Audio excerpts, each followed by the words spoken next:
நேர்கள் அனைவரையும் ஜெயா பிளஸ் தொலைக்காட்சியினுடைய ஏனென்ற கேள்வி விவாத நிகழ்ச்சிக்காக நான் உங்கள் அனைவரையும் வரவேற்கிறேன். தோழர்களே, இந்நிகழ்ச்சியில் துறை சார்ந்த ஆளுமைகளுடைய எண்ண ஓட்டங்களை இன்றைய தலைப்பில் மிக விரிவாக விவாதிப்பதற்காக நாங்கள் அமர்ந்திருக்கிறோம். அந்த அடிப்படையில் இன்றைக்கி இந்திய அளவில் பேச்சு பொருளாக மாறி இருக்கக்கூடிய சாதிவாரி கணக்கெடுப்பு, மத்திய அரசினுடைய ஒப்புதல், சமூக நீதியை மேம்படுத்தவா அல்லது அரசியல் நிலைப்பாடா என்ற ரெண்டு கருத்துக்கள் போய்கொண்டிருக்கிறது. மத்திய அமைச்சருடைய அந்த அறிவிப்பால் வட இந்தியாவில் வந்த நாளிதழ்களுடைய கருத்துக்களை செறிவூட்டப்பட்ட கருத்துக்கள் என்பது போல் நம்மால் அவதானிக்க முடிகின்றது. ஒரு என்ரிச் செய்யப்பட்ட கருத்துக்கள். உண்மையில் எதிர்க்கட்சிகள், குறிப்பாக மேலாதிக்க சாதியினர் வர்க்க கட்சியாக பாரதிய ஜனதாவை அவர்கள் இதுவரை அடையாளப்படுத்தி வந்தார்கள். சமூக நீதிக்கு எதிரான ஒரு கட்சி, சாதி ரீதியான இடஒதுக்கீட்டை அவர்கள் வழங்க மாட்டார்கள். ஏனென்றால் அவர்களுடைய தாயமைப்பான சுயம் சேவக் அதற்கு ஒருபோதும் அனுமதிக்காது என்றெல்லாம் சொல்லப்பட்டு வந்த நிலையில் உடனடியாக சாதிவாரி கணக்கெடுப்புக்கு பாரதிய ஜனதா அனுமதி அளித்திருப்பதை நாம் எப்படி எடுத்துக்கொள்ள முடியும் என்று எமக்கு புரியவில்லை. இருந்த போதிலும் பல செறிவூட்டப்பட்ட அல்லது சுயாதீன கருத்துக்களின் அடிப்படையில் உத்தரப்பிரதேசம் மற்றும் பீகாரில் அக்கட்சி பெரும் பின்னடைவை சந்திக்கலாம் அல்லது நாடாளுமன்ற தேர்தலில் அவர்கள் சந்தித்ததன் அடிப்படையில் ஓபிசி வாக்குகள் இருப்பதாகவும், அயோத்திய ராமர் கோயில் விவகாரம் மிகப்பெரிய அளவில் அவர்களுக்கு பலனளிக்கவில்லை என்பதால் இதை கொண்டு வந்திருக்கிறார்கள் என்ற மாற்று கருத்தும் பரவலாக விரவி வருவதையும் நாம் இங்கே சுட்டிக்காட்டுகிறோம். 1951 கைவிடப்பட்ட இந்த சாதிவாரி கணக்கெடுப்பு 1961 மாநிலங்களுக்கு தனி அந்தஸ்தில் எடுத்துக்கொள்ளலாம் என்று வழங்கப்பட்ட உரிமை 2025 அது தற்போது உருவெடுத்திருக்கிற ஒரு சூழ்நிலையில் வரலாற்றில் ஒடுக்கப்பட்ட, பிற்படுத்தப்பட்ட, தாழ்த்தப்பட்ட மக்களின் வாழ்வுரிமை, சுயாதீனமான அவர்களுடைய வளர்ச்சி, பொருளாதாரம், கட்டமைப்பு இதனால் மேற்படுமா? அரசியல் தலைவர்களின் கருத்தும் ஆளுமைகளுடைய கருத்தும் பொது ஊடக கருத்தையும் நாம் இந்த நிகழ்ச்சியினூட விவாதிக்க காத்திருக்கிறோம். இந்நிகழ்ச்சியை நம்மோடு பேசுவதற்காக துக்ளக் வாசகர் குழுவினுடைய சார்பில் மரியாதைக்குரிய திரு TDS ரவிச்சந்திரன் ஐயா அவர்கள் இணைகிறார். சார் வணக்கம். வணக்கம் ஜி. மரியாதைக்குரிய எழுத்தாளர் ஐயா குமார் அவர்களையும் நான் வரவேற்கின்றேன். வணக்கம். தமிழ்நாடு பொது உடைமை இயக்கத்தினுடைய தோழர் நெய்வேலி பாலு இவர்களோடு காங்கிரஸ் கட்சியினுடைய செய்தி தொடர்பாளர் திரு சந்திரசேகர். முதல்ல நம்முடைய குமார் சார், நான் இப்போது முதல்ல கொஞ்சம் 2 நிமிஷம் விளக்கம் கொடுத்துட்டேன். அது கேள்வியாக எடுத்துக்கிட்டு உங்கள் பதிலை வைங்க. இப்போ இதில் என்ன பார்க்க வேண்டியிருக்குன்னா, சனாதனம் என்பது அகில இந்திய அளவில் வெற்றி பெற்றிருக்குங்கிறது இப்போ இதில் தெரிகிறது. என்ன எப்படி சொல்லிட்டீங்க? நான் கேட்டேன், நான் சொன்னதுக்கு மாற்றமாகவே சொல்லிட்டீங்க. ஆமாம், சனாதனம் தான் ஜெயிச்சிருக்கு. இப்போ சனாதனம் வெற்றி பெற்றிருக்கு. ஏன்னா அது இவங்க எல்லாரும் இவ்வளோ நாள் ஒழிக்க போகிறேன், அதை போகிறேன், இதை போகிறேன்னு சொல்லிட்டு சரி கடைசியில் அதைத்தான் எல்லாருமே சொல்லி அதை கொண்டு வர மாட்டேன்றாங்க. இதை கொண்டு வரலன்னா உலகமே அழிஞ்சு போயிடும். அப்படியெல்லாம் விவாதங்கள்லாம் நடந்தது.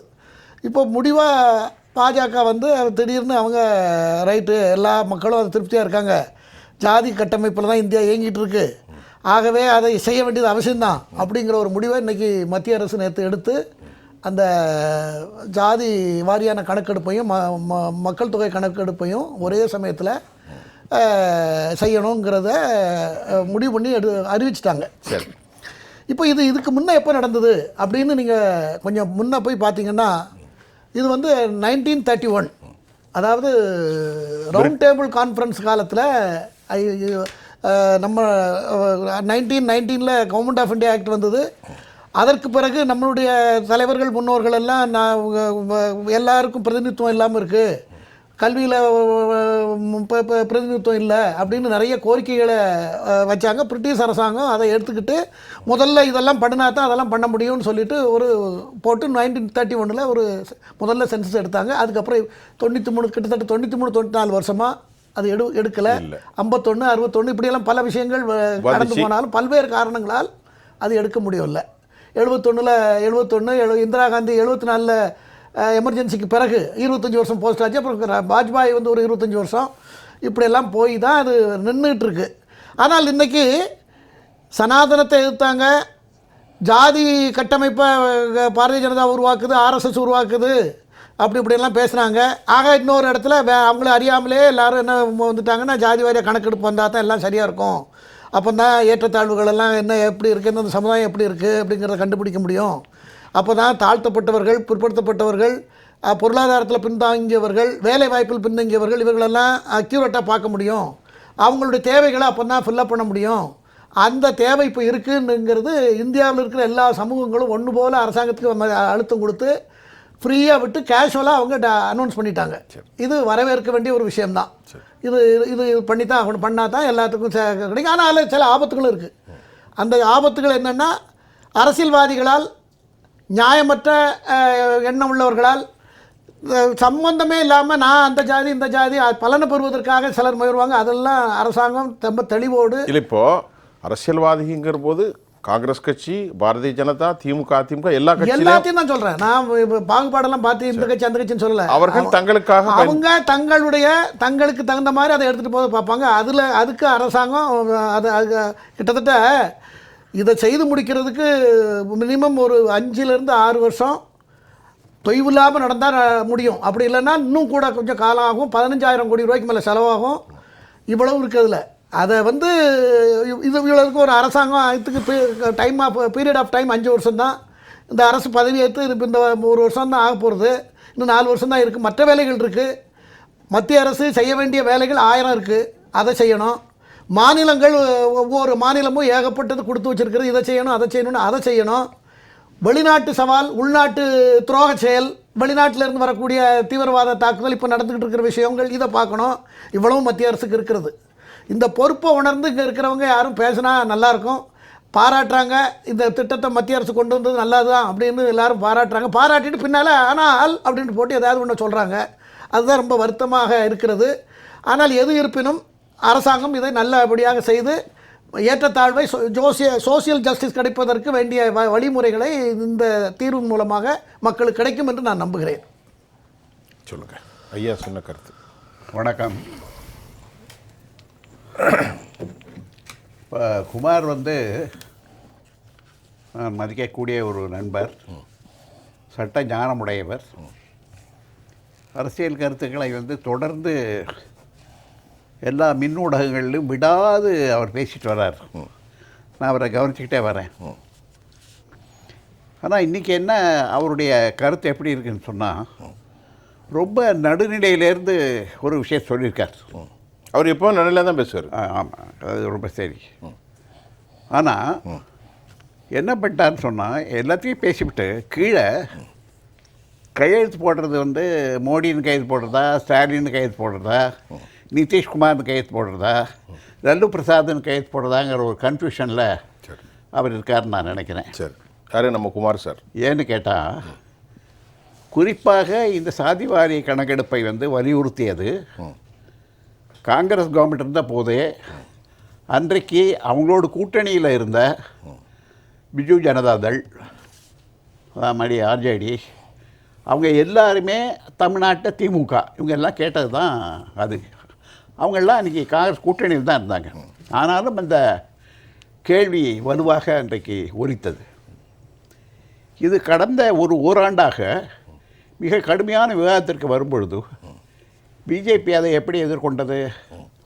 அவங்க சாதியை சொல்லி சமூகத்தை பிரிக்கிறாங்க, பிளவுபடுத்துகிறாங்க அப்படின்னுலாம் சொன்னாங்க. இப்போ குமார் சொல்கிறாரு, குமார் இல்லை, குமார் யார் சொல்கிறாருன்னா, நேற்று அமித்ஷா சொல்கிறார், இந்த சாதிவாரி கணக்கெடுப்பின் மூலமாக சமூகத்தில் அடித்தட்டு இருக்கக்கூடியவர்களுக்கு ஏகப்பட்ட வாய்ப்புகள் இன்றைக்கு அந்த வாய்ப்புக்கான கதவுகள் திறந்து விடப்படுகின்றன அப்படின்னு சொல்கிறாரு. கண்டிப்பாக தானே கேட்டாங்க எதிர்கட்சிகள். சரி, அப்போ நீங்கள் இதை ஏற்றுக்கிட்டதை நான் என்ன பார்க்குறேன்னு சொன்னால், நீங்கள் நேற்று ஏன் ஏற்றுங்கன்னு நான் கேட்கவே இல்லை. நான் இன்னொன்று என்ன சொல்கிறேன்னா, நேற்று நீங்கள் ஏற்றுவிட்டு நீங்கள் இப்படி பேசுகிறீங்கன்னு நான் சொல்லலை. நான் என்ன சொல்கிறேன்னா, அந்த முடிவு நியாயமான முடிவு. சரி, இதை நீங்கள் எடுத்திருக்கிறீர்கள், பாராட்டுகிறோம். ஆனால் அதை எப்படி நீங்கள் இம்ப்ளிமெண்ட் பண்ண போகிறீங்க? ஆனால் நீ விவாதத்தினுடைய கேள்வி என்னன்னா, இது சமூக நீதிக்கானதா அல்லது அரசியல் நிலைப்பாடா அப்படிங்கிறத நான் என்ன சொல்கிறேன்னா, நானே சொல்ல வேண்டாம், நம்முடைய வாசகர்கள் தமிழ் வெகு மக்களை புரிந்து கொள்வார்கள். ஏன்னா நேற்று வரையிலும் பிஜேபி இதை எப்படி கடுமையாக எதிர்த்ததுன்னு எல்லாருக்கும் தெரியும். சரி. அப்போ இப்போ வந்து அதெல்லாம் நாங்கள் நியாயத்தை உணர்ந்துக்கிட்டோம், சமூகத்தினுடைய அடித்தட்டு மக்களுக்கும் ஒதுக்கப்பட்டவர்களுக்கும் ஏகப்பட்ட வாய்ப்புகள் இதனால் உருவாகும்னு அமித்ஷாவே பேசுகிறார்.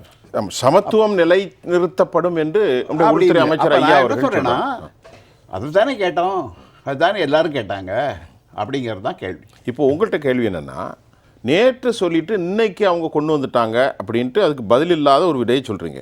நீங்கள் எப்படி நினைக்கிறீங்க? எதற்கு கொண்டு வந்திருப்பான்னு நினைக்கிறீங்க? இது என்ன ரொம்ப தெளிவான விஷயந்தாங்க. சொல்லுங்கள். இப்போ உதாரணமாக 3 ஆண்டுகளுக்கு முன்னால் 5 மாநிலத்தில் ஒரு தேர்தல் வந்தது. சரி. குறிப்பாக எங்கே வந்ததுன்னா உத்தரப்பிரதேசம், ராஜஸ்தான், பீகார், அந்த மாதிரியான வங்காளம், இந்த மாதிரி இடங்களில் தேர்தல் வந்தப்போ பெரும்பான்மை முஸ்லீம் மக்கள் இருக்கக்கூடிய அதில் தேர்தல் வந்தப்போ ஆர்எஸ்எஸ்னுடைய தலைவர் மோகன் பகவத் என்ன சொன்னார்னா, அதெல்லாம் இந்து முஸ்லீம் எல்லாம் வேறுபாடே கிடையாது, எல்லாரும் இந்தியர்கள், நாமெல்லாம் சகோதரர்கள் DNA அப்படின்னு சொன்னார். இப்போ அதான் சொல்கிறார், அதில் ஒன்று மாற்றம் இல்லை. ஆனால் என்னன்னா, ஒவ்வொரு எலெக்ஷன் வரும்போது இந்த மாதிரி மோகன் பகவத் ஒன்று சொல்லுவார். சரி. இப்போ வர்றது அடுத்த பீகார் எலெக்ஷன் வருது வரப்போ இந்த மாதம் இந்த வருஷம் லாஸ்ட்டாக என்னன்னு சொன்னீங்கன்னா, நிதிஷ்குமாரும் லல்லு பிரசாதும் நீண்ட நாட்களாக இதை வந்து அவங்களுடைய கட்சியினுடைய ஒரு பிரதானமான ஒரு கோரிக்கையாக வைத்து தொடர்ந்து வலியுறுத்தி வரக்கூடிய ஒரு விஷயம், தமிழ்நாட்டு திமுகவை போல. அப்படி இருக்கும்போது இன்றைக்கு பீகாரில் எலெக்ஷன் வருது. என்ன பிஜேபிக்கு ஒருவேளை ஒரு அச்சம் இருக்கலான்னு சொன்னால், இந்த தரம் பாராளுமன்ற தேர்தலில் அவர்களுக்கு தேவைப்படக்கூடிய மெஜாரிட்டி கிடைக்கல. அதில் கை கொடுத்தது ஒன்று வந்து நிதிஷ்குமார், இன்னொருத்தர் வந்து சந்திரபாபு நாயுடு, டிடிபி. அவங்க 2 பேருடைய அந்த ஆதரவோடு தான் அன்றைக்கு அரசாங்கம் அமைக்க முடிஞ்சது. அதற்கு பிறகு தொடர்ந்து பல்வேறு நிகழ்ச்சிகளை நம்ம தொடர்ந்து பார்த்துக்கிட்டு வரோம். குறிப்பாக இப்போ இந்த நேஷனல் ஜுடிஷியல் ஆஃபீஸர்ஸ் அப்பாயின்மெண்ட் அப்படின்னு சொல்லிட்டு, அதாவது ஜட்ஜஸை நியமிக்கக்கூடிய ஒரு சட்ட திருத்தத்தை கொண்டு வந்தாங்க. அதை சுப்ரீம் கோர்ட் நிராகரித்து விட்டது. இப்போ அண்மையில் பார்த்தீங்கன்னு சொன்னால், கவர்னர்கள், ஜனாதிபதி, துணை ஜனாதிபதி இவர்களுக்கான அந்த அவற்றை ஒரு பிரச்சனை போச்சுன்னா எப்போ முடிக்கணும்னு சொல்லிட்டு அதற்கான ஒரு கால வரையறையெல்லாம் இன்றைக்கி சுப்ரீம் கோர்ட் அது அவங்க நிர்ணயித்து கொடுத்துருக்காங்க. இந்த மாதிரி தொடர்ந்து பல்வேறு விஷயங்களில் இன்றைக்கு பாஜகவுக்கு பின்னடைவு வருகிறது. அதை உணர்ந்து இன்றைக்கு அவங்க ஒன்று. ரெண்டாவது என்னன்னு சொன்னீங்கன்னா, இன்றைக்கு பாருங்கள், இது காஸ்ட் சென்சஸ் மட்டும் இல்லை, ஜாதிவாரி கணக்கெடுப்பு மட்டும் இல்லை. இன்றைக்கி காலையில் பார்த்தீங்கன்னா, இந்த 100 நாள் வேலை திட்டத்திற்கு கிட்டத்தட்ட 3000 கோடி ரூபா கொடுத்துட்டாங்க. எவ்வளவோ கடந்து கரடியாக கத்தி ஸ்டாலின் மாற்றி நம்முடைய தமிழக முதலமைச்சர் லெட்டரை எழுதி, அங்கே பாலு உட்பட அவங்களுடைய திமுகவினுடைய அந்த எம்பிக்கள்லாம் போய் நிர்மலா பார்த்து, நம்முடைய நிதியமைச்சரை பார்த்து சொன்னப்போ கூட ஒன்றுமே அசையலை. இன்றைக்கி வந்துருச்சு. இப்போ நான் என்ன பார்க்குறேன்னா, அடுத்தாப்பில் இன்னொன்று வரப்போகுதுன்னு நினைக்கிறேன். அது என்ன அப்படின்னு சொன்னால், இப்போ மெட்ரோக்கான நிதியும் கொடுத்துருவாங்க. ஏன்னு சொன்னால், இப்போ ஏடிஎம்கேயோட அவங்களுக்கு வந்து ஒரு அரசியல் கூட்டணி அமைஞ்ச பிறகு தமிழ்நாட்டு மக்களுக்கு தொடர்ந்து நாம் அவருடைய கோரிக்கைகளை செவி மடுக்காமல் இருக்கிறோம் என்கின்ற ஒரு நெகட்டிவான எதிர்மறையான ஒரு எண்ணம் வந்துவிடக்கூடாது என்பதற்காக இன்றைக்கு வந்து தமிழ் மக்களை அவங்களை திருப்திப்படுத்தக்கூடிய வகையில் மனநிறைவை தரக்கூடிய வகையில் இந்த மாதிரியான செய்திகளை கொண்டு வருகிறார்கள் என்று தான் நான் பார்க்கிறேன். டிடிஎஸ் சார், உங்களுடைய நேரம் இது.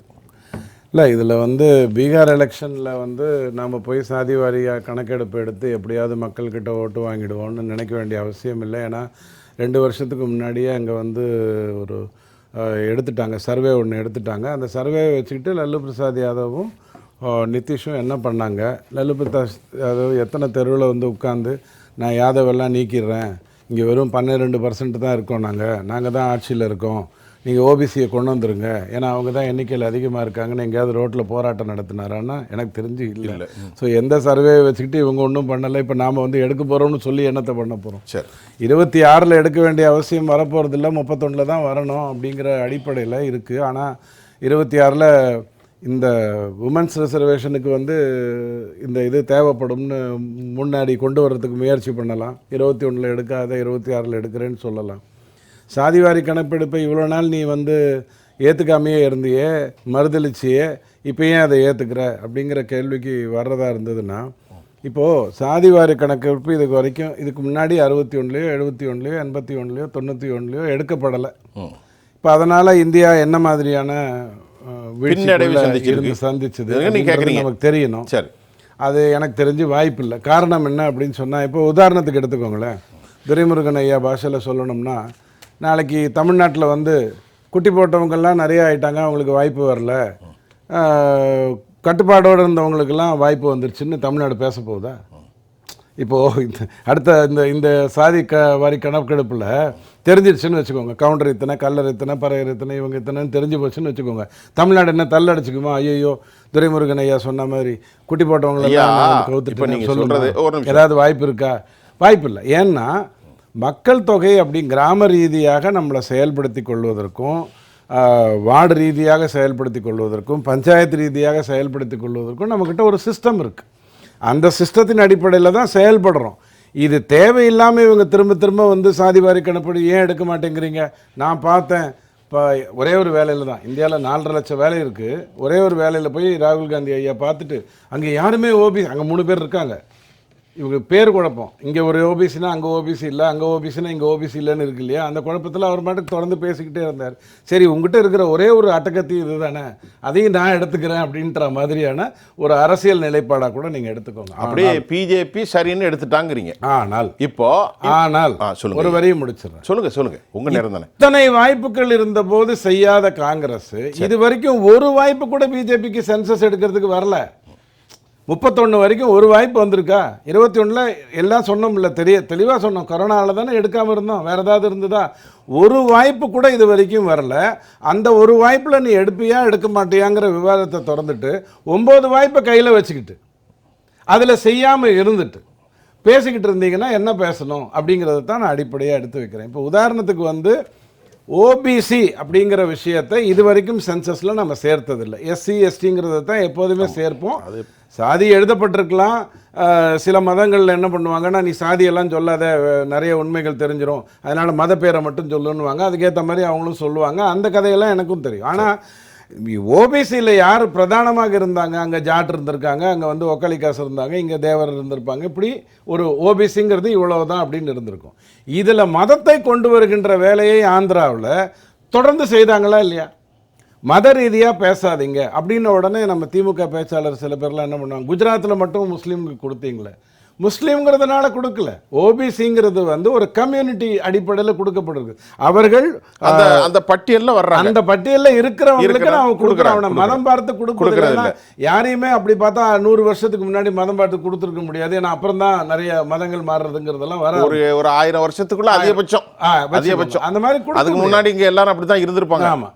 ஸோ மதம்னு ஒன்று பார்த்து கொடுக்கக்கூடாதுன்னு அம்பேத்கர் சொல்லியிருக்காரு. நானும் பண்ண மாட்டேன், ஆந்திராவில் நீ முயற்சி எடுக்காத அப்படின்னு சொன்னது தான் ஓபிசிக்கு எதிராக பண்ணது.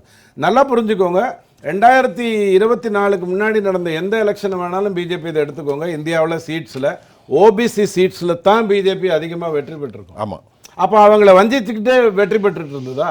அவங்களுக்கு தெரியாதா அவங்க 60% இருந்தாங்க, 65% இருந்தாங்கன்றது அவங்களுக்கு தெரியாதா? தெளிவாக தெரியும்.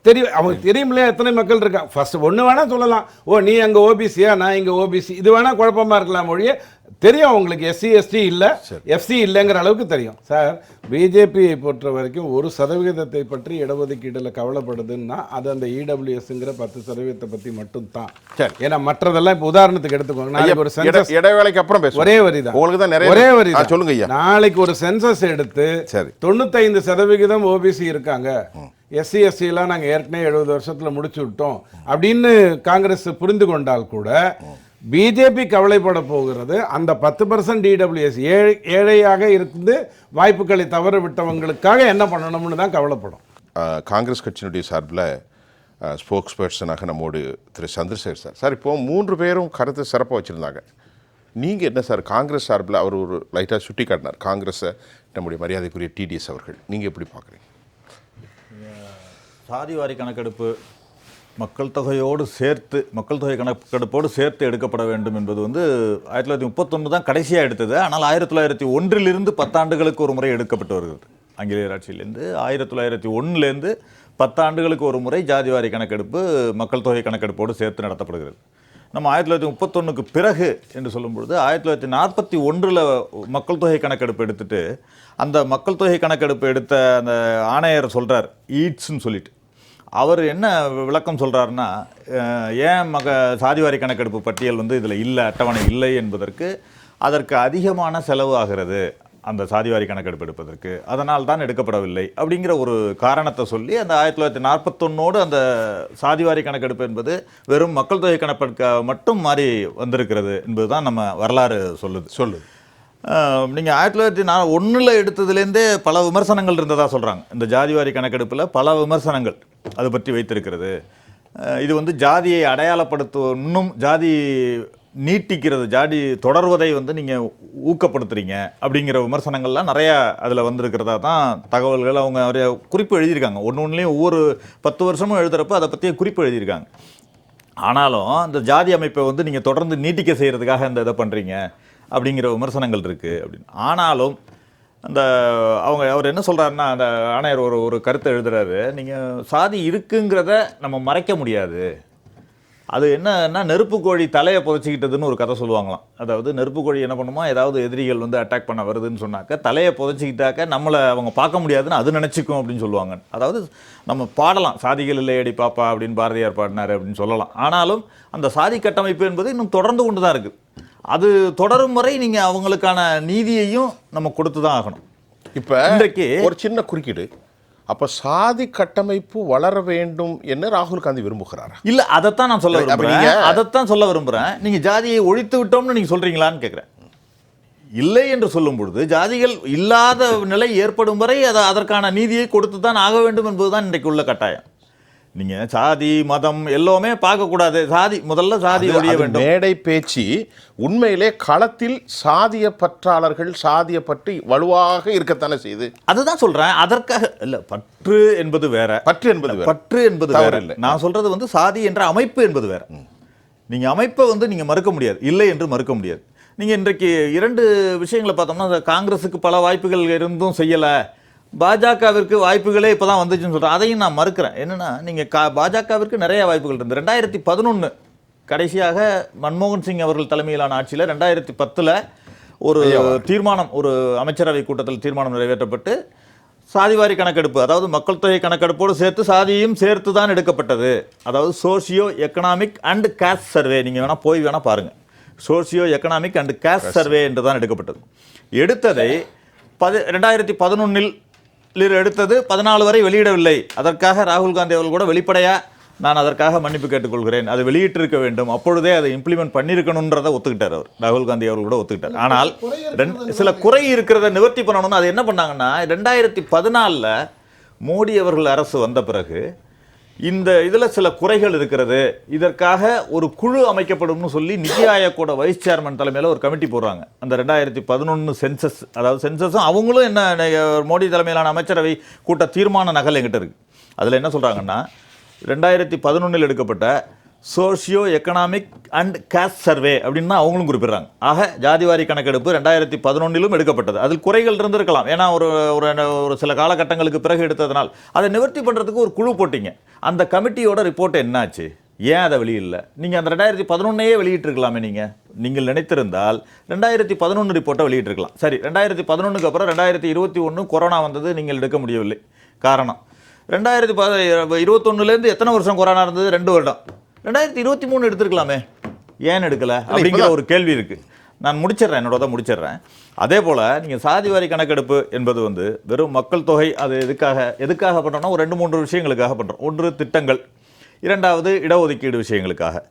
அதுமாதிரி பாராளுமன்ற தொகுதி மறுவரையறை, இதை வைத்து இந்த அடிப்படையில் செய்ய போகிறார்களா என்ற ஒரு கேள்வி இதில் இருக்கு. இவர்கள் எடுக்க போவதில் டீலிமிட்டேஷன் இதில் செய்ய போகிறார்களா என்ற ஒரு கேள்வி. செய்வதற்கு வாய்ப்பு இருக்கிறது. அது இதுவரை தெளிவாக்கப்படவில்லை, பல கேள்விகள் தொக்கி நிற்குது இதுலன்னு நான் சொல்ல வரேன். ரெண்டாவது, நீங்கள் 2023 பாராளுமன்ற கூட்டத்தொடர் கடைசி கூட்டத்தொடர் நடந்து கொண்டிருந்த பொழுது அவசரமாக தேர்தலுக்காக மகளிர் இடஒதுக்கீடு 33% இடஒதுக்கீட்டை நிறைவேற்றினாங்க. எப்பொழுது இது வரும் அப்படின்னு கேட்டாக்க தொகுதி, அதாவது அப்பொழுதே இம்ப்ளிமெண்ட் பண்ணியிருக்க முடியும். அடுத்த தேர்தலிலேயே அந்த தொகுதி இருந்த அடிப்படையிலேயே, அப்பொழுது இருந்த மக்கள் தொகை அடிப்படையிலேயே பண்ணியிருக்க முடியும் மகளிர் இடஒதுக்கீடு. ஆனால் இவர்களுக்கு அதுக்கு மனமில்லை. இவர்கள் அந்த தேர்தல் அரசியலுக்காக அதனை நிறைவேற்றிட்டு எப்போ வரும்னு கேட்டால் மக்கள் தொகை கணக்கெடுப்பு எடுத்த பிறகு, அதற்கடுத்து இன்னொன்று டீலிமிட்டேஷன் முடிந்த பிறகு இது வரும் அப்படின்னாங்க. அப்படின்னா 2029 31 போயிட்டே இருந்ததுன்னு வச்சுங்களேன். ஆக அது எப்பொழுது இதை செய்ய போகிறீர்கள் அப்படிங்கிறது ஒன்று இருக்குது. இன்னொன்று கேள்வி இருக்குது. ரெண்டாவது, நீங்கள் இடஒதுக்கீடு குறித்து இவர்களுடைய எண்ணம் இதெல்லாம் எப்படி இருந்திருக்கிறது கடந்த ஆனால்ன்ற வார்த்தையே வரக்கூடாதுன்ற மாதிரி கூட குமார் சார் சொன்னார். அதாவது இடஒதுக்கீடு பாராட்டுறோம், வரவேற்கிறோம், ராகுல் காந்தி அவர்கள் கூட வரவேற்றிருக்கார். ஆனால்ங்கிற வார்த்தையே வரக்கூடாது, பாராட்டுறதோட விட்டுறணும்னு சொல்கிறார். எப்படி கேள்வி வந்தால் தான் பதில் வரும். நீங்கள் கேள்விகளுக்கு பதில் சொல்லலை. நீங்கள் இதுவரைக்கும் நடந்த உங்களுடைய கடந்த கால வரலாறு எடுத்துக்கிட்டிங்கன்னா, நீங்கள் 2018 பாராளுமன்றத்தில் ஒரு கேள்வி எழுப்பப்படுகிறது. அதுக்கு அந்த துறை அமைச்சரான நித்யானந்த ராவ்ன்ற ஒருத்தர் பதில் சொல்கிறார். ஏதாவது ஏன் மக்கள் தொகை கணக்கெடுப்போடு சாதிவாரி கணக்கெடுப்பு எடுக்கப்படுமான்னு கேள்வி கேட்குறப்ப அவர் பதில் சொல்கிறார். நாங்கள் SC ST கணக்குகள் மட்டும்தான் எடுப்போம், அதை மட்டும்தான் எடுக்க திட்டம் உள்ளது, வேறு எந்த திட்டமும் இல்லைன்னு அவர் நிராகரிக்கிறார். ஒன்று. இரண்டாவது, 2021 மகாராஷ்டிரா அரசு உச்சநீதிமன்றத்தில் ஒரு வழக்கு தொடுக்குது. இதில் OBC, அதாவது நீங்கள் ஏன் வெறும் ST STயை மட்டும் சேர்க்குறீங்க, மற்ற பிரிவினரையும் இந்த இடஒதுக்கீட்டில் இணைக்க வேண்டும்னு உச்சநீதிமன்றத்தில் வழக்கு போடுறாங்க மத்திய அரசு மீது. கேட்குறப்ப மத்திய அரசு பதில் மனு என்ன தாக்கல் பண்ணுதுன்னா, இதில் OBCயை வேணால் நாங்கள் கன்சிடர் பண்ணுறோம் அப்படிங்கிற ஒரு பதிலை கொடுக்குறாங்க. ஆக இவர்கள் நிலைப்பாடு மாறிக்கொண்டே வருகிறதுன்றதை நான் சொல்ல விரும்புகிறேன். இவர்களுடைய நிலைப்பாடு ஒரே நிலைப்பாடாக இல்லை. இது ராகுல் காந்தி அவர்கள் கூட பாராளுமன்ற தேர்தலின் பொழுது காங்கிரஸ் கட்சி ஆட்சிக்கு வந்தால் இடஒதுக்கீடு சாதிவாரி கணக்கெடுப்பு எடுக்கப்படும் சொன்னார். உடனே மோடி ரியாக்ட் பண்ணார். என்ன ரியாக்ட் பண்ணார்?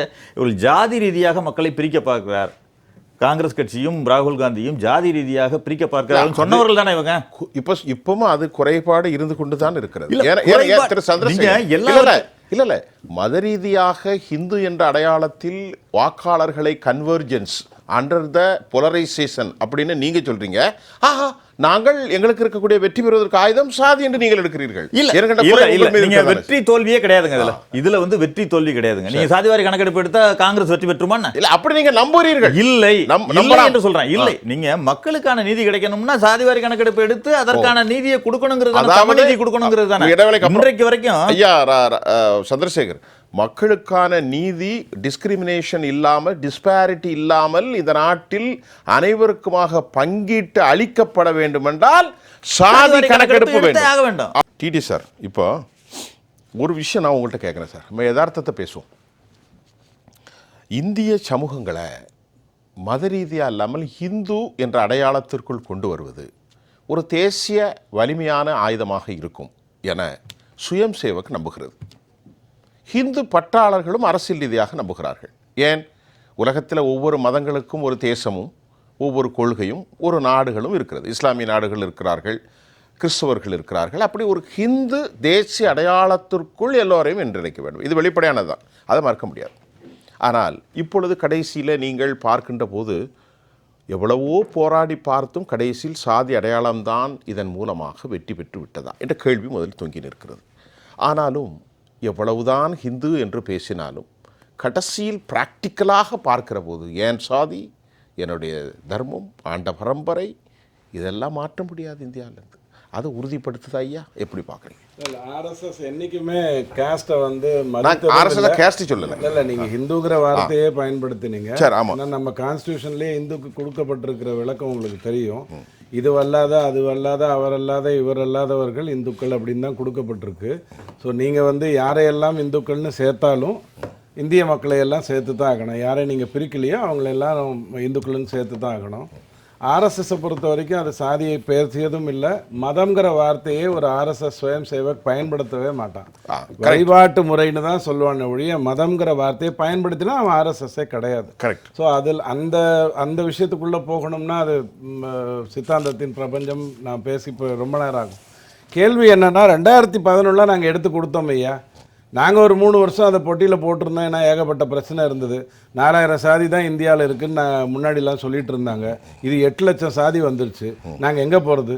அதனால் நாங்கள் வாய் மூடிட்டோம். நீ திறந்து காட்ட வேண்டியது தானே அப்படின்னா எப்படி பண்ண முடியும்? தப்புன்று தெரிஞ்சு முரண்பாடுகளை பிஜேபி சுட்டி காட்டுது. 2011 இருந்த சர்வேனுடைய முரண்பாடுகளை பிஜேபி ஒரு செஷனில் எடுத்து சுட்டி காட்டியிருக்கு. தவறாக இருக்கிற ஒரு விஷயத்தை எடுத்து குழப்பி விட்டுட்டோன்னு வச்சுக்கோங்களேன், நாளைக்கு அதை திரும்ப போய் தெளிவுபடுத்துறது ரொம்ப தப்பாயிடும். தவறை சொல்கிறது ரொம்ப ஈஸி. இப்போ இவங்க சொல்கிறாங்க இல்லையா, ₹1 29 பைசா தான் மத்திய அரசு கொடுக்குதுன்னு ஒரு பொய்யை சொல்லிட்டு போயிடலாம். டைரக்ட் டேக்ஸை மட்டும் கணக்கில் எடுத்து வச்சுட்டு பொய்யை சொல்லிட்டு போயிடலாம். ஆனால் 29 தான் மத்திய அரசுக்கு போகிறதுங்கிற உண்மையை நாம தான் சொல்லி ஆகணும் அப்படிங்கிற பிரச்சனை இருக்குது. கேள்வி என்னென்னா, ஒரு சர்வே வந்து யார் வேண்டாலும் நடத்தலாம், நீங்கள் நடத்துங்க, ஒரு இதை முன்னேற்றம் கொண்டு வரணும், சாதி ரீதியாக முன்னேற்றணும் அப்படின்னு கொண்டு வரதா இருந்தால் கொண்டு வாங்க. எங்களுக்கு தமிழ்நாட்டில் பிரச்சனை இல்லை. ஏன்னா ஈவே ராமசாமி ஐயா சாதியை ஒழிச்சிட்டு போயிட்டார். 120 வருஷத்துக்கு முன்னாடியே அவர் சாதியை ஒழிச்சிட்டார். எங்களுக்கு சாதி கிடையாது. இப்போ நீங்க இல்லாத சாதியை வச்சுட்டு நாங்கள் என்ன பண்ணோம்? நீங்க பேசுறத கவனமா பேசணும். மக்கள் பார்த்துக்கிட்டு இருக்காங்க. தெளிவா மக்கள் உங்க கொள்கை ஈவே ராமசாமி நாயக்கர் சாதியை ஒழித்து விட்டார். அதனால தமிழ்நாட்டில் இருக்கிற தமிழர்கள் உண்மைங்க தானுங்க. எங்களுக்கு அந்த கவலையே கிடையாது. நீங்க எங்கிட்ட வந்து எந்த சாதின்னு கேட்டா நான் என்ன சொல்லுவேன்? எங்களுக்கு சாதியே கிடையாதுங்க, அவர் ஒழிச்சிட்டு போயிட்டாரு அப்படின்னு சொல்லிட்டு போயிட்டே இருப்பேன். ஆனா மற்ற மாநிலங்கள்ல நீங்க அப்படி பண்ண முடியாது. ஏன்னா பாவம் ஈவே ராமசாமி ஐயா இங்கே தான் சுத்திட்டு இருந்தார், மற்ற இடத்துக்குலாம் போக முடியல. இப்ப கேள்வி என்னன்னா, ஐயா 240 சீட்டு தான் வந்தது பிஜேபிக்கு, ரொம்ப நன்றி. அதுக்கு காரணம் வந்து ஐயா வந்து ராகுல் காந்தியை எல்லா பக்கமும் போய் ஓபிசி எத்தனை பேர் இருக்குங்கிறதெல்லாம் பார்க்க ஆரம்பிச்சாங்க. அதை வைத்துக்கொண்டு ஓபிசிக்கெல்லாம் கிளர்ச்சி வந்துட்டு ரொம்ப சந்தோஷம். அதுக்கப்புறம் மகாராஷ்டிராவில் வெற்றி பெற்றோமே, டெல்லியில் வெற்றி பெற்றோமே, ஹரியானாவில் வெற்றி பெற்றோமே, ஜம்முவில் வெற்றி பெற்றுட்டு காஷ்மீரில் அவங்க வெற்றி பெறும்போது அந்த சட்டசபை அற்புதமாக இயங்கி கொண்டிருக்கு. நான் அந்த கேள்வியை கேட்கலான்னு பார்த்தா நீங்களே சொல்லிட்டீங்க. சொல்லிட்டேன் இல்லையா? ஸோ அங்கெல்லாம் வெற்றி பெற்றது எதை வைத்து? SC ST ஓட்டை வைத்து, ஓபிசி ஓட்டை வைத்து. சரி, ஒரு நிமிஷம் ஐயா. நேற்று மிக முக்கிய ஹிந்தி நாளிதழ் ஒரு செய்தி வந்திருக்கு. அது ஆங்கிலத்திலே வருது, ஹிந்தியிலே வருது, பேரை சொல்ல மாட்டேன். பீகாரில் சிஓட்டஸ்டைய கருத்து கணிப்பில் தேஜஸ்வி 40%, PK 18 விழுக்காடும், நிதிஷ் 15, பாரதிய ஜனதா 10. பீகாரில் ஓபிசி வாக்காளர்களுக்கு முன்னிலைப்படுத்தவே இந்த கருத்து கணிப்பை இதையெல்லாம் பார்த்தும் 27 உத்தரப்பிரதேச மாநிலத்தில் இதே போன்று பல்வேறு சாதிகளை கோடிட்ட அந்த நாளிதழ் இதையெல்லாம் அவர்கள் கணக்கில் கொண்டே இதை அவசரகதியில் அறிவித்ததாக செய்துள்ளது. ஒன்று மட்டும் சொல்கிறேன். நான் எனக்கு யாரும் காசு கொடுக்க வேண்டிய அவசியம் இல்லை, ப்ரமோட் பண்ணணுங்கிற அவசியம் இல்லை. ஏதாவது ஒரு சர்வே இந்தியாவில் நடக்குதுன்னு சொன்னால் அது ஓட்டர் சொல்லியிருக்கான்னு பாருங்கள், ஜேவிசி ஸ்ரீராம் சொல்லியிருக்காரான்னு பாருங்கள். வேறு எந்த சர்வேயும் தயவு செஞ்சு கணக்கில் எடுத்துக்காதீங்க. ஏன்னா கடந்த 20 வருடங்கள் 15 வருடங்களாக இவங்க சொல்கிறது மட்டும் கரெக்டாக நடந்துகிட்ருக்கு. ஓட்டர் யாரோட சேர்ந்துருக்காங்கங்கிறது ரொம்ப முக்கியம்.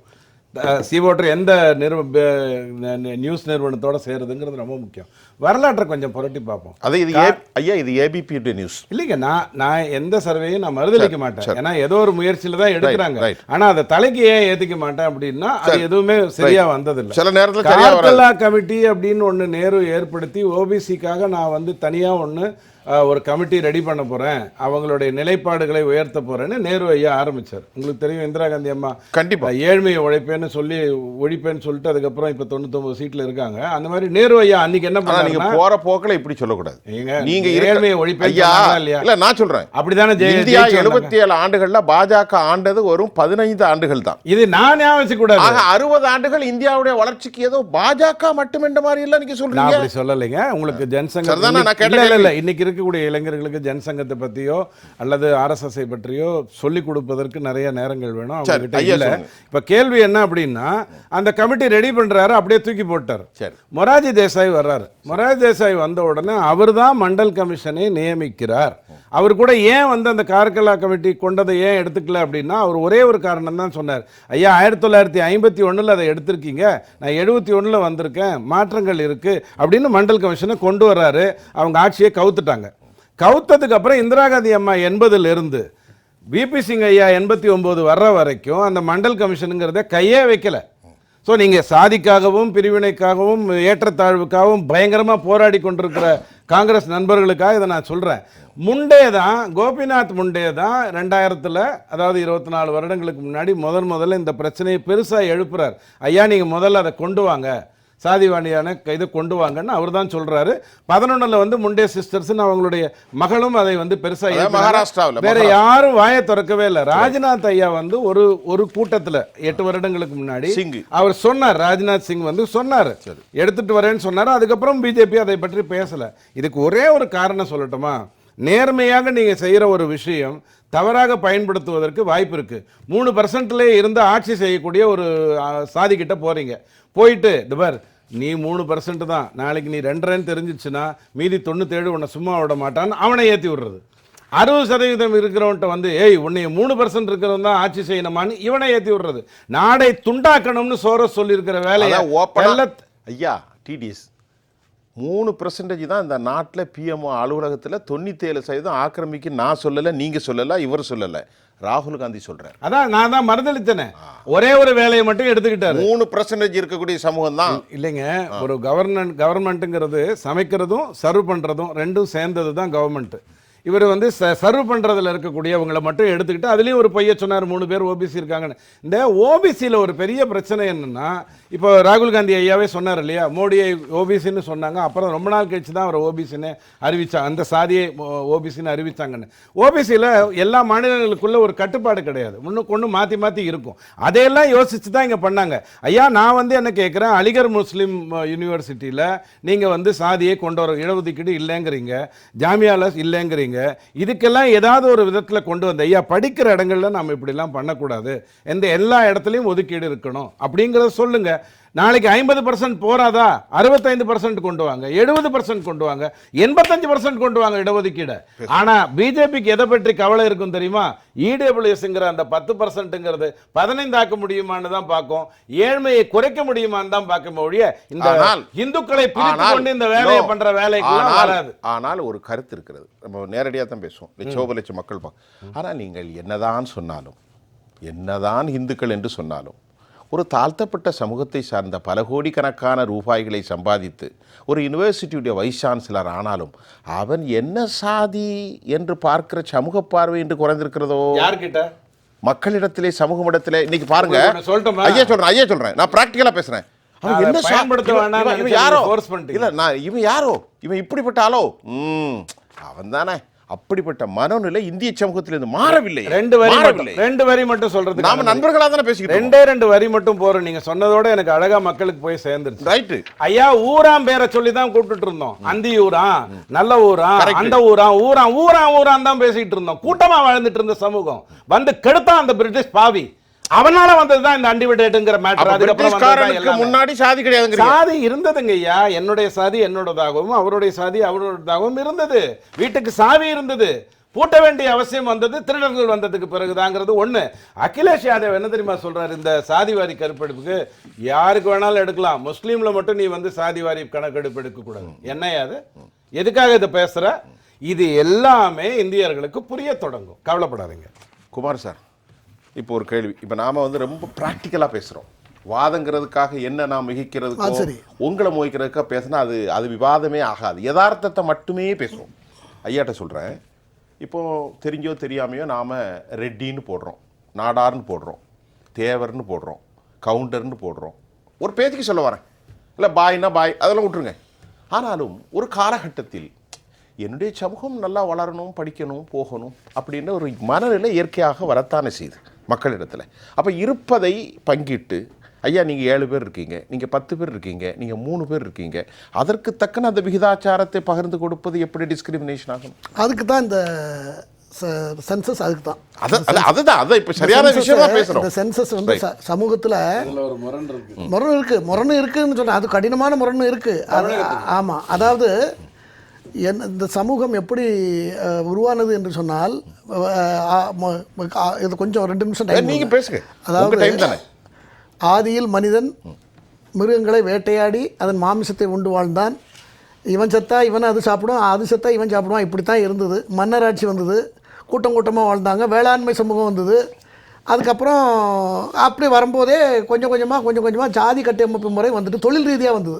வேளாண்மை செய்கிறதுக்கு ஏறு கலப்பை செய்கிறவன் அவன் ஒரு ஜாதி, அவனை சுற்றி 10 பேர் அது ஒரு ஜாதி, கல் உடைக்கிறது அது ஒரு ஜாதி. இப்படி பல ஜாதிகள் அதிலிருந்து உருவாகி சமூகமே தன்னை இயக்குவதற்கு சமூகமே காரணிகளாக பயன்படுத்தி அந்த சமூக அமைப்பு கட்டமைப்பு வந்தது. அது பிற்காலத்தில் சனாதனமாக இருக்கட்டும் அல்லது கீதையில் இருக்கட்டும் எல்லாத்துலேயுமே அதை வந்து டியூன் பண்ணியிருக்காங்களே தவிர சமூகம் அது இயல்புலேயே உருவாக்கப்பட்டது தான் சமூக அமைப்பு.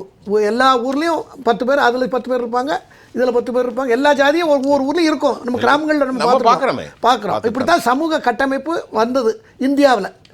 மற்ற நாட்டுகளில் அவங்க வாழ்வியல் முறை வேறு, அவங்க பழக்க வழக்கம் வேறு, அவங்க கல்வி முறை வேறு, அங்கே இருக்கிற வெதர் அந்த சூழ்நிலைகள்லாம் வேறு. அவங்க வளர்ந்த முறையே வேறு. அங்கே ஜாதிகள்லாம் ஒன்றும் கிடையாது. அங்கே ஒரே மதம். இப்போ ஐரோப்பா எடுத்துக்கிட்டு மதம் தான். அரேபியாவை எடுத்துக்கிட்டீங்கன்னா அரபு நாடுல ட்ரைபல் அரபுகளுக்கு ரிசர்வேஷன் இருக்கு. ஆமாம். அதே மாதிரி அமெரிக்கா போன்ற அந்த ரெண்டு தான் இருக்கும். இல்லை இருக்கு. ஆமாம், அமெரிக்காவில் பழங்குடி கருப்பு மக்களுக்கு, நீக்ரோ மக்களுக்கான இடஒதுக்கீடு இருக்கிறது, இருக்கத்தான் செய்கிறது. சாதி என்று இல்லை, வேறு விதமாக அங்கே ஆதிக்கு போனீங்கன்னா அங்கே ரெட் இண்டியன்ஸ். ரெட் இண்டியன் அந்த அது தனி மாயா நாகரிகம், மாயா சிவிலைசேஷன், அவங்க அதுக்கிட்ட போக வேண்டியிருக்கும். நம்ம பாஸ்டர் தேநீர் விருந்தெல்லாம் நாம மறக்க முடியாத கதை அந்த காலத்தில் வந்தது. ஆனால் அங்கே அவங்க வந்து அறிவியலுக்கும் கல்விக்கும் முக்கியத்துவம் கொடுத்து வளர்ந்து அறிவியல் ஆராய்ந்து எல்லாத்தையும் பண்ணி இப்போ மருத்துவம், சயின்ஸு, டெக்னாலஜி எல்லாத்துலேயும் வளர்ந்துட்டாங்க.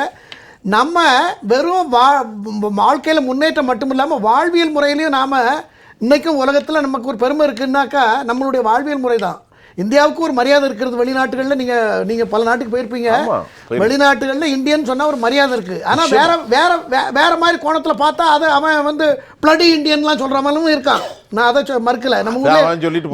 நம்ம ஊரில் வெள்ளைக்காரன் அந்த காலத்தில் போலீஸ் சூப்பரண்டெல்லாம் பேசியிருக்காங்க. நம்ம விடுதலை போராட்ட வீரர்கள் அப்படியெல்லாம் பேசியிருக்கிறான். ஆகையினால நமக்கு நம்மளுடைய வாழ்வியல் முறைக்கு ஏற்றாற் போல தான் இந்த கட்டமைப்புகள் தன்னால் உருவாகி அதை வந்து பிற்காலத்தில் வந்தவங்க நாகரிக சமுதாயம் அதை கொஞ்சம் டியூன் பண்ணியிருக்காங்க. ஆனால் இதுக்கு மொத்தத்துக்கும் காரணமே ஆர்எஸ்எஸ் ஜாதி கட்டமைப்பை உருவாக்குறது, சனாதனம் அதைத்தான் கொண்டு வருது, அதை ஒழிப்போம் இதை ஒழிப்போங்கிற பிரசாங்கங்கள்லாம் இப்போ தோற்றுருக்கிறதுங்கிறது என்னுடைய இந்த அறிவிப்பின் மூலம். அந்த அறிவிப்பு தோற்று இருக்கிறது. யாருமே இந்த கேள்வி எழுப்பாம இந்த அரசு இதை கொண்டு வந்திருந்தா இவங்க பூரா அகைன்ஸ்டா பேச. நான் என்னுடைய முன் உரையிலே அந்த உரையை சுத்தி காட்டினேன். ஆர்எஸ்எஸ் ஜாதிக்கு எதிராக இருக்கிறது என்றால் எப்படி கொண்டு வந்தார்கள், தாய் அமைப்பான ஆர்எஸ்எஸ் ஆலோசனை இல்லாமல் இதை கொண்டு வந்தார்களா என்று என்னுடைய முன்னுரையில கேட்டேன். அதுதான் இப்போ ஒழித்திருக்கிறது என்கிறீர்கள். அதனால இதை வந்து இவங்க எல்லாம் சொல்லாம கொண்டு வந்துட்டாங்களே அப்படின்னு யாருமே கேட்டு கொடுக்காம இருந்தா அவங்களா தன்னால முன்னாலே கொண்டு வந்திருந்தாங்கன்னா என்ன சொல்லியிருப்பாங்கன்னா கம்ப்ளீட்டா எகென்ஸ்டா பேசியிருப்பாங்க. ஆர்எஸ்எஸ் ஜாதி கட்டமைப்பை ஊக்குவிக்கிறது, விஸ்வகர்மா திட்டத்துக்கு என்னெல்லாம் பேசினாங்க. ஆனாலும் இம்ப்ளிமெண்ட் பண்ணும்போது இதுல என்ன பிரச்சனைகள் வரப்போகுது என்பது வெயிட் அண்ட் see ஐயா. அதுக்கு அதுல தீமைகள் என்னன்னா சாதி அடிப்படையிலான பாகுபாடு. ஒரு நிமிஷத்துல பேசுங்க ஐயா. மக்கள் அதிகமாக சாதி அடிப்படையில் பிரிந்து சமூக ஒற்றுமை பாதிக்கப்படும் அபாயம் உள்ளது. அப்புறம் சிலர் சாதி விவரங்களை தங்களுக்கு சாதகமாக மாற்றி அரசியல் ஆதாயம் பெற முயற்சிக்கக்கூடும். பொதுநல நிதி தவறான வழியில் செலவழிக்கப்படும். ஒதுக்கீடுகள் வரையறைகளில் தவறுகள் ஏற்பட்டால் உதவி தேவையில்லாதவர்களிடம் செல்கிறது. புதிய வேறுபாடுகள் உருவாக வாய்ப்பு. புதிதாக தரவுகளால் சமூக வெறி அல்லது எதிர்மறையான பிரிவினைகள் உருவாக அபாயம் இருக்கிறது. நீங்க சொல்றது கரெக்ட் தான். இதெல்லாம் அதுல இருக்கிறது. இத அரசாங்கம் ஸ்ட்ரிக்ட்டா கடைபிடிக்கணும். அப்படின்னா இது சரியா இருக்கும். ஓரளவுக்கு நோக்கம் என்னன்னா சமுதாயத்தை முன்ன கொண்டு வரணும், அவ்வளவுதான். பின்தங்கியவர்களை முன்னுக்கு கொண்டு வரணும், இதான் அதனுடைய நோக்கம். ஐயா பாலு ஐயா, நம்முடைய சிறப்பு நண்பர்கள் ரொம்ப அழகா பேசினாங்க யதார்த்தத்தை. நீங்க உங்களுடைய நிறைவு கருத்தை வைங்க. அதாவது சாதி என்பது இந்தியாவில் வந்து யார் வளர்த்தாங்க, யார் கொண்டாங்கிறதான ஆய்வுகள் எல்லாம் நிறைய இருக்குது. அதை பற்றியெல்லாம் நான் பேசலை. அது தனியாக போயிட்டு அதை விட்டுருக்கோம். ஆனால் பேச டைம் இல்லை. இன்று சாதி என்பது குறிப்பாக சமூகத்தில் அது மிக கடுமையாக நிலை வருகிறதுங்கிறத வந்து யாருமே மறுக்க முடியாது. அதனுடைய ஆதிக்கத்தை மறுக்க முடியாது. சாதியின் ஆதிக்கம். இரண்டாவது, சாதி ஒழிப்பிற்கான ஒரு அடிப்படையான விஷயம் என்னன்னு சொன்னால், ஒரு 50-60 ஆண்டுகளுக்கு முன்னால் நம்ம என்ன சொன்னோம்னா இண்டஸ்ட்ரியலைசேஷன் சொன்னோம். அதாவது தொழில் வளர்ச்சி வரும்பொழுது சாதிகள் மாறும், தொழில்மயமாக்கும் பொழுது அப்படின்னு சொன்னோம். அதற்கு பிறகு வந்து கல்வி பெருகும் பொழுது, எல்லா மக்களுக்கான கல்வி வரும் பொழுது மாறும், இந்த வேறுபாடுகள் மாறும்னு சொன்னோம். இப்போ நீங்கள் இங்கே இருக்கக்கூடியவங்க மட்டுமில்லை, எங்கே இருக்கக்கூடியவங்க மத்தியிலையும் பார்த்தீங்கன்னு சொன்னால் இப்பொழுது எல்லா குடும்பத்திலேயும் சாதி மாறிய திருமணங்கள் நடந்து கொண்டே இருக்கின்றது. ஒரு தலைமுறை இல்லைன்னா 2 தலைமுறை இல்லைன்னா ஏதாவது ஒரு மூணில் ஒரு தலைமுறையாக நடந்துக்கிட்டே இருக்குது. இப்போ இதெல்லாம் வந்துக்கிட்டு இருக்கு. இது வந்து யாரும் வந்து நிர்பந்தப்படுத்தியெல்லாம் கொண்டு வரல. அப்போ சமூகத்தில் வந்து மக்கள் புழங்குவதற்கான அந்த வெடி வந்து விரிவடைந்து கொண்டே போகும் பொழுது இந்த இந்த இந்த சின்ன சின்ன பிளவுகளெல்லாம் அதெல்லாம் சரி பண்ணிடுது அப்படிங்கிறத நம்ம பார்க்க வேண்டியதாக இருக்குது. ஆனால் அது மறுபுறம் என்னன்னு சொன்னால், பிஜேபி சொன்னதாக இருக்கட்டும், இல்லை குமார் சொன்னது, ரவி சொன்னது எது இருந்தாலும் ஒன்றே ஒன்று என்னன்னு சொன்னால், சமூகத்தில் சாதியை வைத்து அதிகாரத்திற்கும் ஆதிக்கத்திற்கும் வர வேண்டும் என்கின்ற எண்ணம் அரசியல் கட்சிகள்லேருந்து எல்லாருக்குமே இருக்கு. அது இதேன்னு சொல்லவே கூடாதுன்னு ஐயா சொல்றாரு. யாரு? அது நம்ம வந்து குமார் ஐயா. ஆனால் அது இருக்கிறது அது வந்து நல்ல எண்ணம், சரி. திங்கிங். இன்னைக்கு பெரியாரியம் பேசுபவர்களும் கூட சாதியை பார்த்து தானே தொகுதியை தேர்ந்தெடுக்கிறாங்க. என்ன சொல்றேன், இன்னொன்று சொல்றேன். என்னுடைய அனுபவத்தில் தமிழ்நாட்டை வந்து என்னால் தெளிவாக சொல்ல முடியும். நீ சாதியை வளர்க்குறதே அரசியல் கட்சிகள் இல்லைன்னு சொல்ல முடியுமா? ஒரு குறிப்பிட்ட தொகுதியில் ஒரு கேண்டிடேட் போடும்போது நீ என்ன சாதி, உன் ஜாதிக்காரங்க எவ்வளோ பேர் இருக்கான், இந்த கேள்வி இல்லாமல் எதாவது நடத்திருக்கா? பேப்பரில் வேட்பாளர் தேர்ந்தெடுக்கும் போதே பார்க்குறாங்களே. அதான். அப்போ என்ன என்று சொன்னால், நீங்கள் சாதி என்பது பல ஆயிரக்கணக்கான விஷயங்களாக இருக்கிறது, ஆழமாக இருக்கிறது. ஆனால் அது வந்து 50 வருஷம் 100 வருஷத்துல தான் மாறிடாது. அந்த மாற்றங்கள் என்பது இயல்பாக வர வேண்டும் என்று சொன்னால் அதற்கான வழிவகைகளை ஒரு அரசாங்கம் அல்லது ஆட்சிக்கு வரக்கூடியவர்கள் உருவாக்க வேண்டும் என்பதுதான். இன்றைக்கு சாதி ரீதியான சென்சஸை கணக்கெடுப்பை இன்றைக்கு மோடி அரசு கொண்டு வந்திருக்கிறது என்று சொன்னாலும் கூட அது ஒரு நோக்கத்தோடு தான் கொண்டு வந்திருக்கிறது என்பதை யாரும் மறுக்க முடியாது. ஏன்னு என்ன நோக்கம்னு சொல்ல முடியுமா? ஒரே நோக்கம்தான், அரசியல் தான். அப்படி அது அவர் ரவி சொல்லிட்டார், ஏற்கனவே ரவிச்சந்திரன் சொல்லிட்டார், அவர் அரசியல் நோக்கம்தான். அப்போ என்னன்னு சொன்னீங்கன்னா, இப்போ இன்னொன்று நான் சொல்கிறேன்.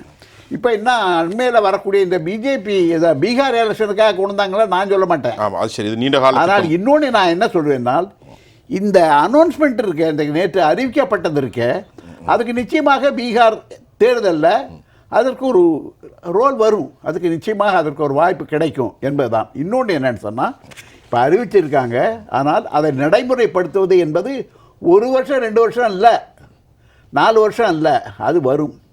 இப்போ ரவி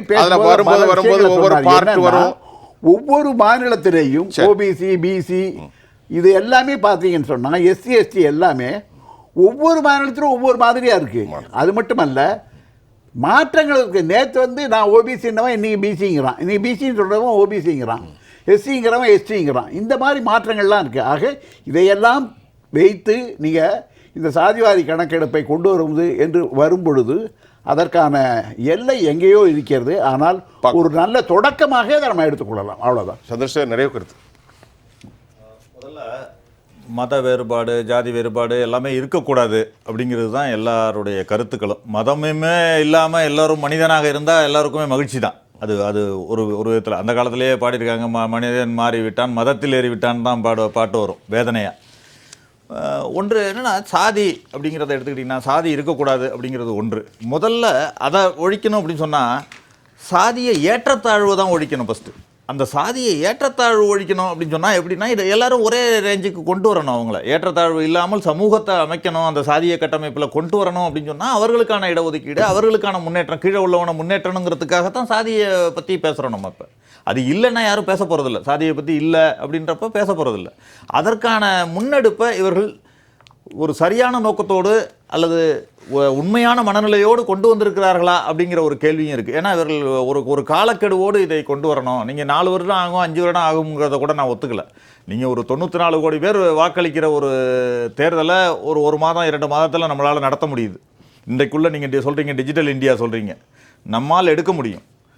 எவ்வளவு விரைவாக எடுக்க முடியுமோ எடுத்து அதனை வெளியிடுவதற்கான வாய்ப்புகள் இருக்கிறது. இப்பொழுது உள்ள நம்முடைய டிஜிட்டல் டெக்னாலஜியில், இந்த கட்டமைப்பில் கண்டிப்பாக விரைவாக எடுக்கக்கூடிய சாத்தியக்கூறுகள் இருக்குது. அதனால் காலக்கெடுவோடு இதனை அறிவித்திருக்க வேண்டும். 2 கேள்வி தான் எனக்கு. காலக்கெடுவோடு அறிவித்திருக்க வேண்டும். ஒரு அமைச்சரவை ஒப்புதல் அளிக்கிறது என்று சொன்னால் இவ்வளவு எஸ்டிமேட்டும் சொல்லுவாங்க, ஆனால் அதை கூட இவர்கள் அறிவிக்கவில்லை அப்படிங்கிறதையும் நான் பார்க்குறேன். ஒன்று காலக்கெடு, 2வது பட்ஜெட். இது 2மே இல்லாமல் ஒரு நாங்கள் எடுப்போம்ன்றதை மட்டும் அறிவித்திருக்கிறார்கள் என்பதை நான் பார்க்குறேன். ஒன்று. இரண்டாவது எடுத்திங்கன்னா நீங்கள் மாநிலங்கள் சில இடத்துலலாம் எடுக்க ஆரம்பித்தாங்க. ஜாதிவாரி கணக்கெடுப்பை தெலுங்கானா எடுத்தாங்க. அதற்கு முன்பு தெலுங்கானா எடுத்துக்கொண்டிருக்கிறாங்க. கர்நாடகாவும் பீகார் முடிஞ்சுது. அது மாதிரி பீகார் எடுத்து முதல்ல வெளியிட்டாங்க. அதை கூட ஒரு தடை வந்தது. அதற்கு பிறகு அந்த லோக்கலில் அந்த திட்டங்களுக்கு உபயோகப்படுத்தி கொள்ளலாம்னு சொன்னாங்க. அதை கூட இவர்கள் என்ன சொன்னாங்கன்னா மாநிலங்களுக்கு உரிமை இருக்கிறது அப்படின்லாம் நிறைய பேர் பேசுகிறாங்க. அது இல்லை. ஏன்னா மத்திய அமைச்சர் அஸ்வினி வைஷ்ணவே என்ன சொல்கிறாருன்னா, பல மாநிலங்கள் இது மாதிரி ஜாதிவாரி கணக்கெடுப்பை எடுக்கின்றன, அது பல குழப்பங்களை ஏற்படுத்தும் அப்படின்றார். அப்படின்னா என்ன, மத்திய அரசுக்கு தான் எடுப்பதற்கான அதிகாரம் இருக்கிறது என்பது அவர்களுக்கும் தெரியும். ஆனால் எடுப்பதற்கான மனநிலை இல்லை அவர்களுக்கு இல்லை. இப்பொழுது அந்த கட்டாயத்திற்கு தள்ளப்பட்டிருக்கார்கள் தான் நினைக்கிறேன். இன்றைக்கு மாறுகிற போது வந்திருக்கிற அறிவிப்பு ஒரு கட்டாயத்தின் பேரில் அரசியலாக இருக்கலாம், வாக்குக்காக இருக்கலாம், அது எது வேணாக இருக்கலாம். ஆனால் அதை ஒரு கட்டாயத்தின் பேரில் இவர்கள் எடுத்திருக்கிறார்கள் அப்படிங்கிறத பார்க்குறேன். இருந்தாலும் இதனை ஒரு காலக்கெடுவோடு சரியான திசையில் கொண்டு சென்று எடுத்து அதனை வெளியிட்டு அதற்கான திட்டங்களை நிறைவேற்ற வேண்டும் என்பதுதான் எல்லோருடைய எண்ணமும் எதிர்பார்ப்புமாக இருக்கிறது தான் என்னுடைய கருத்து. இதுல எந்த விதமான அரசியல் ரீதியாக நம்ம பேசுறதுல எந்த விதமான இது இல்லை. அரசியல் ரீதியாக இதுல கொண்டு போற வேண்டிய அவசியமும் இல்லை, தேவையும் இல்லைன்னு சொல்றேன். நீங்க 1990 ஒரே ஒரு விஷயம் மட்டும் சொல்லிடுறேன். மண்டல் கமிஷனை பத்தி சொன்னதுனால நடுவில் கொஞ்சம் பக்கத்தை காணும்ன்ற மாதிரி 90க்கு அப்புறம் 2000க்கு வந்துட்டார். ஆனால் அந்த 90ல் மண்டலுக்கு எதிராக கமண்டலத்தை கொண்டு வந்தவர்கள் யார் என்பதும் நம்மளுக்கு தெரியும். பாஜகவினர் அந்த மண்டல் கமிஷனை எதிர்த்து எவ்வளவு போராடினார்கள், அதை எதிர்த்தார்கள் என்பதையும் நம்ம பார்த்தோம். பெரிய யூனிவர்சிட்டி எல்லாம் தீப்பிடிச்சு எரிஞ்சது வட இந்தியாவில். ஐயா ரெண்டு பேரும் ஆளுக்கு ஒரு 10 செகண்ட். நம்ம சந்திரசேகர் சார் சொன்னது போல அவ்வளோ ஈஸியாலாம் இது வீடு வீடாக போய் எடுக்க வேண்டிய ஒரு வேலை. வீடு ஒவ்வொரு வீட்டுக்கும் போகணும். 20லேருந்து 30 லட்சம் பேர் ஆய்வுகள் என்ன சொல்றதுன்னா, கணக்கெடுப்பு நடத்தின இதுக்கு எப்படி பண்ண முடியும்னு 20லேருந்து 30 லட்சம் பேர் இதுக்கு அப்பாயிண்ட் பண்ணணுமா. 3லேருந்து 5 வருஷம் குறைவு தொய்வு இல்லாமல் நடந்தால் ஆகும் என்று சொல்லுகிறது. 15,000 கோடி ரூபாய் ஆரம்பத்தில். ஆகையினால அவ்வளவு இது ரொம்ப சிக்கலான வேலை. ஒரு அரசாங்கம் முழு வேலை நேர வேலை அதை செய்தா தான் 5 வருஷத்துக்கு செய்ய முடியும். 15,000 கோடி செலவு பண்ண மாட்டீங்களா சார்? அதை சொல்ல என்ன செலவு சொல்றதுல அர்த்தமே இல்ல. ஒரு நாட்டின் முன்னேற்றத்துக்கு ஒரு முக்கியமா 3 பாயிண்ட் சொல்லணும். ஒரு தவறான தகவல் கொடுத்திருக்காரு. இல்ல இல்ல, ரெண்டு தவறான தகவல் முன்னேற்றத்துக்கு 15,000 கோடி 3 லட்சம் பேர் அப்பாயின்ட் பண்றதோ பெரிய விஷயம் இல்ல. நீங்க தவறான தகவலை நான் திருத்திடுறேன். இன்னைக்கு இருக்கக்கூடிய இளைஞர்கள் மண்டல் கமிஷனை பற்றி ராஜீவ்காந்தி ஐயா பார்லிமெண்ட்ல என்ன பேசினாரு அப்படிங்கறத தயவு செஞ்சு பாருங்க. நான் இன்னொன்னு ஒரே ஒரு வரி தான் எனக்கு ரொம்ப முக்கியமான வரி. ஐயா துரைமுருகன் ஐயா சொன்ன மாதிரி குட்டி போட்டவங்களுக்கு தான் நீங்க கொடுப்பீங்க, கட்டுப்பாடு உங்களுக்கு கொடுக்க மாட்டீங்களான்னு சொல்லிட்டு நாளைக்கு நீங்க இந்த சென்சஸ் மூலமா குட்டி போட்டவங்களுக்கு தான் கொடுக்க போறீங்கிறத தயவு செஞ்சு புரிஞ்சுக்கோ. அதாவது என்ன தெரியல, எனக்கு ஒரு அசிங்கமான வார்த்தையா இருக்கு. ஒரு அமைச்சர் போய் இந்த மாதிரியான வார்த்தைகள் நாகரிகமா பேச, நீங்க முரண்படுறது எனக்கு வார்த்தை முக்கியம் இல்ல. நீங்க முரண்படுறீங்க. என்ன முரண்படுறீங்கன்னா அந்த மக்கள் தொகையை எடுத்துக்க கூடாதுங்கறீங்க மறுசீரமைப்புக்கு. இங்க என்ன வர போறீங்க? மக்கள் தொகையை தான் எடுத்துக்க போறீங்க. இந்த மாதிரி முரண்படாதீங்கங்கற நான். சிறப்பாக நாம் இன்றைக்கு ஒரு அழகான விவாதத்தை நடத்தியிருக்கிறோம். மனநிறைவோடு இந்த நிகழ்ச்சியிலிருந்து விடைபெறுகிறோம். இந்த நிகழ்ச்சியிலே நம்மோடு பேசிய பொது உடைமை இயக்கத்தினுடைய தோழர் ஐயா பாலு அவர்களுக்கும், குமார் ஐயா அவர்களுக்கும், காங்கிரஸ் கட்சியினுடைய செய்தி தொடர்பாளர் திரு சந்திரசேகரன், துக்ளக் வாசகர் குழுவிலிருந்து அறிவுசார் தளத்தில் நண்பர் TDS ரவிச்சந்திரன், உங்கள் அனைவருக்கும் உளப்பூர்வமான நன்றி தெரிவித்துக் கொள்கிறேன். மீண்டும் மற்றொரு களத்தில் நான் உங்களை சந்திக்கின்றேன். அதுவரை உங்கள் அனைவரிடமிருந்தும் நான் உங்கள் சுஃபியான், ஜெயா பிளஸ் தொலைக்காட்சிக்காக நன்றி. மீண்டும் சந்திப்போம்.